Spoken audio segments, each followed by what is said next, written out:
আসসালামু আলাইকুম প্রিয় দর্শক, সবাই কেমন আছেন? আমিও আছি আলহামদুলিল্লাহ। আমি প্রায় ভিডিওতে বলে থাকি ভালো বীজ করব রোপণ, ভালো বীজে আসবে ভালো ফলন। আমি এই জমিটার ভিডিওর আগে একদিন দিয়েছিলাম।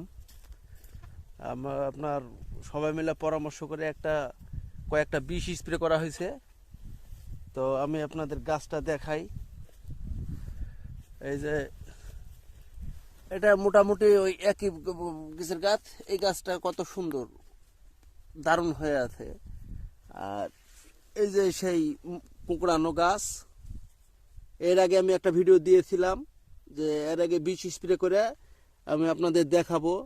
এটাতে আপনার দেওয়া আছে 1.8 গ্রুপের বিষ, তারপরে গন্ধক, কোমোলাক্স কোমোলাক্স যেটা আমরা 80% ডাব্লিউ বলে, ওটা প্রত্যেকটা কোম্পানির আছে, ওটা স্প্রে করা আছে।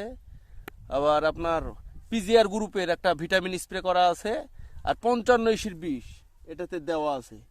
দেখেন প্রিয় দর্শক, ফলাফল কিন্তু ঠিক আগের মতোই, এতটুকু উন্নতি হয়নি, গাছটা ঠিক আগের মতোই আছে। তো ওই জন্য প্রিয় দর্শক, আমি সবসময় বলে থাকি ভালো বীজ করব রোপণ, ভালো বীজে আসবে ভালো ফলন।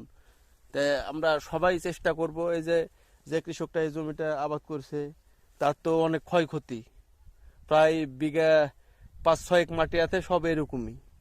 তো আমরা সবাই চেষ্টা করব কোম্পানির বীজ লাগালো, কোম্পানির বীজ যদি লাগাতে না পারি তাও নিজে করে ভালো বীজ আমরা রোপণ করব।